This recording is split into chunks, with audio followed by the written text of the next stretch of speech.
aí, Phil? Beleza? Ó, agora eu vou falar com vocês a respeito do transporte ativo. O que é o transporte ativo? O transporte via membrana, ele pode ser, como vocês sabem, passivo ou ativo. O passivo é aquele que não gasta energia metabólica, é aquele que não gasta ATP. Já o ativo é aquele que consome ATP. Por quê? Porque o soluto vai do meio hipo para o meio hiper, ou seja, vai contra o gradiente de concentração, vai forçando a barra. Então, há gasto de ATP, há hidrólise de ATP, há consumo de ATP. São sinônimos que pode aparecer na prova, ou gasto, ou consumo, ou hidrólise. Muita gente me pergunta por que hidrólise de ATP? Porque como o ATP é uma molécula orgânica energética, para ela ser quebrada, ela precisa ser hidrolisada. Então, quando o ATP sofre hidrólise é porque ele está sendo consumido. Beleza? Então, ó, existe aqui uma pequena imagenzinha, como você observa aqui, que é o transporte do soluto do meio pouco concentrado para o meio muito concentrado.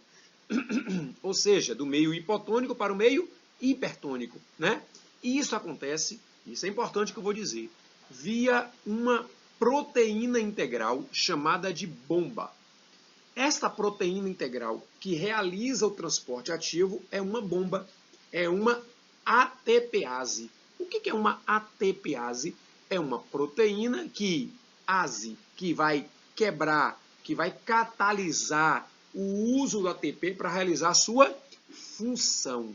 Então, toda vez que você estiver lendo uma questão, um texto em que há a presença de uma proteína ATPásica, é porque ela está gastando, consumindo, hidrolisando ATP para realizar aquela função. Exemplos de proteínas ATPásicas. Exemplos, a bomba de sódio e potássio, né, presente no neurônio, que nós vamos estudar pra caramba hoje, né, a bomba de H+, presente no lisossomo, fazendo com que o lisossomo receba muito hidrogênio e mantenha o seu interior ácido, H+, né? A bomba de cálcio, presente no retículo sarcoplasmático, e vai guardar o cálcio para que o músculo não entre em contração. Beleza? A bomba de cloro, que vai promover um equilíbrio osmótico em mucosas. Beleza? Então, existem várias proteínas, né, que demandam de ATP para realizar esse transporte ativo. Agora, uma coisa é importante. Estas proteínas ATPásicas são também chamadas de bombas de íons, proteínas de transporte iônico. Ó, e um detalhe importante a respeito do transporte ativo. No transporte ativo haverá uma grande concentração de um determinado soluto em um determinado meio, seja no meio fora da célula ou no meio de dentro da célula, né? Por exemplo, se você encontra uma célula onde existe uma grande concentração de Na+, significa dizer que para manter esse Na+ fora, haverá gasto de ATP. E se você pega uma célula e observa que há uma grande concentração de potássio dentro, você vai observar que para manter esse potássio em grande concentração dentro, é necessário o gasto de quê? De ATP. Beleza? Então, vamos lá. Ó, o transporte ativo, ele pode ser dividido em dois. O transporte ativo primário e o transporte ativo secundário. Ó, o transporte ativo primário é aquele que gasta diretamente o ATP. Por exemplo, a bomba de sódio e potássio é um exemplo de transporte ativo primário. Beleza? Já o transporte ativo secundário é aquele em que, deixa eu tentar ser bem claro, vou bem devagarzinho. O transporte ativo secundário é aquele que, para eu transportar um determinado soluto de um meio para o outro, é necessário que haja o transporte de um outro soluto. Por exemplo, vamos supor que eu queira colocar a glicose dentro da célula. A glicose vai entrar na célula com a ajuda do sódio que saiu por transporte ativo. Ou seja, eu usei o transporte ativo para colocar o sódio para fora da célula. E aí, quando esse sódio começa a se concentrar em grande quantidade dentro da célula, esse sódio vai entrar na célula para o transporte passivo. Aí a glicose aproveita e entra também. Ou seja, a glicose usou da grande concentração de Na+, realizada pelo transporte ativo para entrar na célula. Então, isso é um transporte ativo secundário, né? E ele pode ser cotransporte ou contratransporte. Cotransporte é o que eu acabei de falar. É quando a glicose aproveita o mesmo sentido do sódio e entra. Cotransportes.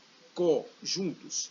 E contratransporte é quando, por exemplo, um íon está saindo, o outro aproveita que está saindo para o transporte ativo esse íon, ele aproveita e o quê? Entra. Tá bom? Por que que isso é possível? Pelo seguinte, ó. O transporte ativo não acontece via proteína integral. Para que a proteína integral realize esse transporte ativo, é necessário que ela altere a sua morfologia, a sua estrutura. E quando ela altera a sua estrutura, a sua morfologia, esse transporte acontece. Beleza, fio? Então, devagarzinho, o transporte ativo, ele pode ser primário. Exemplo de transporte ativo primário, quer ver? Aí, ó, a bomba de sódio e potássio, aí, ó. Essa bolinha verde aqui que está chegando aqui, ó, é o ATP. Então ele coloca 3 sódio para fora e 2 potássio para dentro. Isso é primário, né? Mas por que primário, Sérgio? Né? Porque para o sódio entrar e para o potássio sair, necessita de ATP. Então, o transporte ativo primário é aquele que necessita de ATP para o transporte do íon, tá certo? Do soluto. Já o cotransporte, ou o contratransporte, ou o transporte ativo secundário, é esse daqui, ó. Vamos supor que aqui, ó. Pronto, presta atenção. Você não tem muita bolinha vermelha desse lado? Presta atenção. Então, a bolinha vermelha, ela vai passar desse meio extracelular, vamos supor que aqui seja a célula, desse meio extracelular para o meio intracelular para o transporte o quê? Passivo. Já a bolinha rosa vai para o transporte o quê? Ativo. Então, quando essa bolinha rosa ou roxa estiver passando aqui de fora para dentro, né, a bolinha vermelha aproveita e vai junto. Esse é um tipo de transporte ativo secundário do tipo cotransporte. Né? A bolinha vermelha usou a oportunidade da abertura da proteína integral realizada pelo transporte ativo da bolinha roxa para passar junto. Tá certo? O transporte ativo da glicose lá no intestino, quando ela entra, né, com a ajuda do Na+, é um transporte assim. A baiana de medicina, né, uma vez colocou uma imagem, né, que colocava a glicose entrando, né, junto com o sódio, e perguntava assim, justifique porque o transporte ativo é chamado de transporte ativo secundário. Por que é secundário? Porque foi usado, né, de maneira indireta o ATP realizado para o transporte do sódio para a glicose penetrar. Valeu, galera? Beleza? Então, transporte ativo é aquele que gasta, consome ATP, esse esqueminha aqui é muito importante, pode ser primário ou secundário. Primário é quando é direto, secundário quando um íon usa o transporte ativo de um outro para se beneficiar e ser transportado via membrana. Beleza? Vou passar, hein? O transporte ativo mais importante que nós vamos estudar é o transporte ativo que dá o nome da bomba de sódio e potássio, ou melhor, via bomba de sódio e potássio. Essa bomba de sódio e potássio, ela é encontrada em fibras musculares, em neurônios, né? E tudo isso, essa bomba de sódio e potássio, né, por exemplo, tudo isso para viabilizar uma condição para que as células nervosas, para que as células musculares possam realizar sua função. Mas o objetivo aqui não é falar dessas funções, é de analisar como a bomba de sódio e potássio funciona, tá certo? É assim, ó. Vamos lá. Ó, tudo começa assim. Primeira etapa. Primeira. 3 sódios se ligam à proteína. Deixa eu voltar aqui, né? 3 sódios se ligam à bomba de sódio e potássio. 3 sódios se ligou, entendeu? Eles, se ligaram, tá bom? Quando esses 3 sódios se ligam, é consumido um ATP aí, ó. Foi consumido um ATP. Aí o ATP faz com que a proteína, bomba de sódio e potássio, se abra aí, ó. Consumiu ATP, ela se abriu. Quando ela se abre, né, para fora,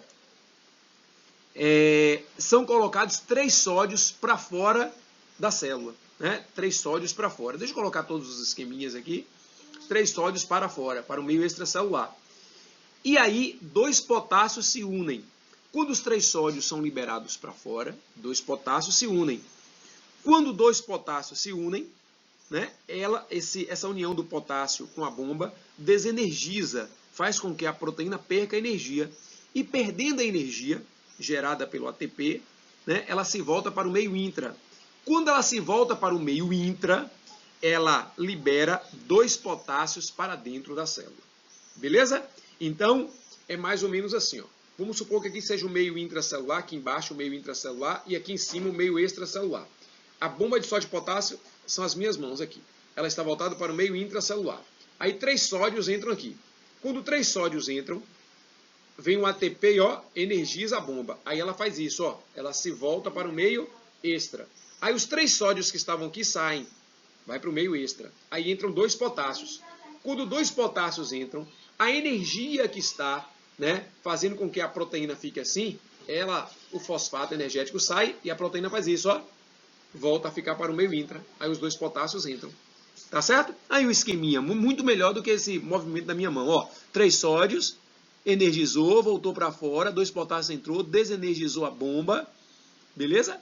Desenergizou a bomba e 2 potássios entraram. Então a bomba de sódio e potássio consome 1 ATP, hidrolisa 1 ATP para colocar 3 N a mais para fora e 2 K mais para dentro. Essa relação de 3 para fora de sódios e 2 para dentro de potássio é importante e acredite, viu? É perguntado, é questionado, tá bom? Então, fique ligado, bomba de sódio e potássio é uma proteína integral que promove o repouso da célula nervosa. Repouso? Repousa. Né? O que quando a gente fala assim, o neurônio está em repouso é porque ele não está transmitindo impulso nervoso. Mas, Sérgio, se ele está em repouso, porque ele está gastando ATP? Eu pergunto aos meus alunos. Quando você resolve, né, com a sua família, e passar um final de semana em um hotel legal pra caramba, pra todo mundo curtir, aí eu pergunto, por que você vai com a sua família? Ah, porque meu pai resolveu para descansar, para repousar. Foi pago? Então é isso. Então, para a célula entrar em repouso, ela gasta ATP.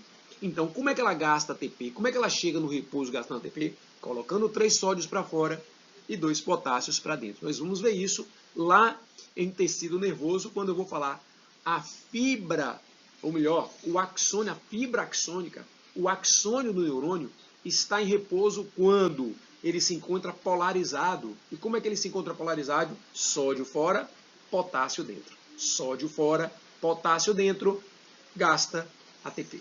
Valeu? Beleza? Isso é importante, essa proteína cai demais. Deixa eu passar aqui o slide para ver. A gente pode analisar isso aqui, ó. Olha, observe. Deixa eu tirar aqui minha... Observe aí, ó. É o que eu falei, né? Aqui a bomba de sódio e potássio. O que a bomba de sódio e potássio faz? Coloca 3 sódios para fora, né? E 2 potássios para dentro. 3 sódios para fora e 2 potássios para dentro, gastando um ATP. Olha, aqui é o exemplo do axônio, né? Por exemplo, aqui, ó. Aqui ele está em repouso, ele está polarizado. Aí quando vem a bomba de sódio e potássio, aí vem o impulso, o sódio entra e o potássio sai, transporte passivo. Para voltar ao repouso, o sódio tem que sair, o potássio tem que entrar. Aí gasta ATP. Ou seja, então quer dizer que isso aqui que está acontecendo imediatamente agora, o sódio entrando e o potássio saindo é o quê? Transporte passivo. E o sódio saindo e o potássio entrando. Deixa eu voltar aqui para falar para vocês, ó. O normal, o repouso é sódio fora, potássio dentro. Se o sódio entrar, o sódio vai do meio hiper para o meio hipo. Aí seria difusão facilitada. Aí o potássio, o normal é dentro, né? E pouco fora. Quando o potássio sai, é transporte o quê também? Passivo. Aí, ó, sódio, muito potássio. Sódio, potássio. Aí, ó, sódio, transporte passivo. Potássio, transporte passivo. Só que aqui já tem muito... Aqui tem muito sódio. Então, esse sódio para vir para cá tem que ser transporte o quê? Ativo. Aqui, como tem muito potássio, o potássio vir para cá tem que ser transporte o quê? Ativo. Tá bom? Então, o transporte ativo do sódio é saindo da célula e o do potássio é entrando na célula. Tá bom? Beleza? Perfeito? Maravilha. Vou passar aqui o slide. Vamos fazer essa questãozinha aqui, gente. Ó, a bomba de sódio e potássio, é caracterizada pelo transporte de íons potássio de um meio onde se encontra em menor concentração, para outro onde esta onde estão em maior concentração. Então, o potássio vai do meio menor para o maior concentração. Isso é verdadeiro, isso é transporte ativo. É ou não é? Então, número 1 verdadeiro, então não pode ser nem letra C, nem letra E. Segundo, vamos lá. A bomba de sódio de potássio é uma forma de transporte passivo. Falso. Falso? É falso, não é transporte passivo, é transporte ativo. Está relacionada com a contração muscular e condução de impulsos nervosos. Está relacionada ao processo de contração muscular e condução de impulsos nervosos. E aí, Phil? E aí? Vamos lá. Beleza? Então, 1 e 3, né? 4. É fundamental para manter a concentração de potássio no meio intra mais baixa do que no meio extra. Não, não. É fundamental para manter a concentração de potássio no meio intra mais alta do que no meio extra. Então, 4 é falso. Então, 1 e 3 por enquanto. Né? Então, já é o gabarito. Né? E 5 é uma forma de difusão facilitada importante. Não é difusão, é transporte ativo. Difusão facilitada é transporte o quê? Passivo. Então, qual seria o gabarito, Phil? O gabarito é letra A. Letra A. Beleza? Então, o gabarito é letra A. Tá certo?